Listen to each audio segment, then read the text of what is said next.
নমস্কার বন্ধুরা, আপনারা সবাই কেমন আছেন? আশা করি ভালো আছেন। তো আজ হাঁসের মাংস, তারপর চিকেন কোরমা আর পোলাও নিয়ে হাজির হলাম আপনাদের সামনে। তো চলুন দেখা যাক কীভাবে আমি রান্নাটা সম্পূর্ণ করি আপনাদেরকে সাথে নিয়ে।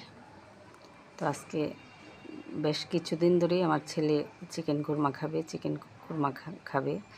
আমি অবশ্য এই ধরনের রান্নায় খুব একটা পারদর্শী না, নিজে যেটুকু পারি সেটুকু দিয়েই আমার কাজটা চলে যায়, মানে আমার পরিবারের চাহিদাটা পূরণ হয়ে যায়।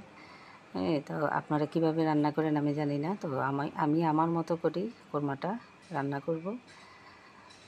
আর হাঁসের মাংসটা তো ওই দিন রাজহাঁস এই আরেকদিন রান্না করে দেখিয়েছিলাম আপনাদেরকে, তো ওইটারই বাকি অংশটা আজকে রান্না করব। তো ওই হাঁসটার মধ্যে প্রায় 3.5 কেজির মতো মাংস হয়েছিল।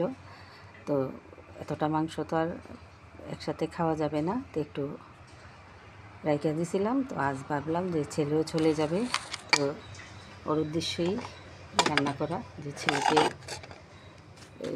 রান্না তো ঠিকই, হয়তো ছেলে চলে গেলে তো ভাবলাম না, ছেলে কালকে চলে যাবে, আজকে মাংসটাও রান্না করে ফেলি। কে কীভাবে রান্না করেন আমি জানি না, আমি আমার মতো করে রান্নাটা সম্পূর্ণ করলাম হাঁসের মাংসটা বিশেষ করে।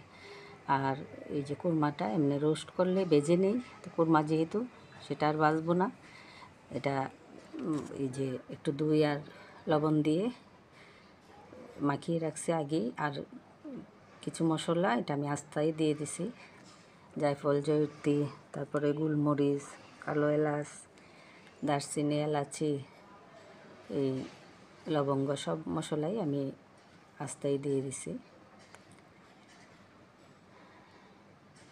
তো একটু নাড়াচাড়া দিয়ে কষিয়ে তারপরে এই জল আর দিব না, একটু দই দিব, আর সবশেষে একটু এই দুধ দিয়ে দেব, জলটা আর দিব না। এটা সাধারণত কোরমাটা তো একটু ঝোলের মতোই থাকে, এটা তো আর রোস্টের মতো এত মাখা থাকে না, যার কারণে জলটা আর ব্যবহার করলাম না। দুধ দিয়ে একটু নাড়াচাড়া দিয়ে তারপরে নামিয়ে ফেলব।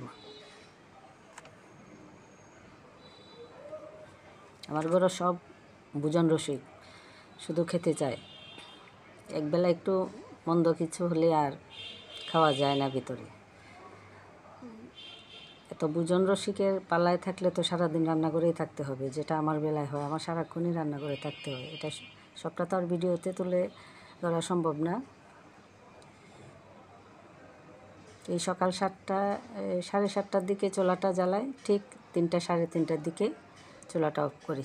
আবার চায়ের আগে সন্ধ্যা বাতিটা দিয়ে ঠাকুরের কাজটা করি, তারপরে যে আবার ঢুকি 7টার দিকে। চা করো, দুধওয়ালা আসে, দুধ রাখো, দুধ জাল দাও, দিয়ে তারপরে এই হয়তো নাতনি আছে, একটু নুডলস করে দাও, ছেলে দেখা যাবে আইসাই বলবে কী খাবো সন্ধ্যার সময়, তার জন্য একটা কিছু করো। সব মিলিয়ে পুরাটা সময় রান্নাঘরে আমার থাকতে হয়।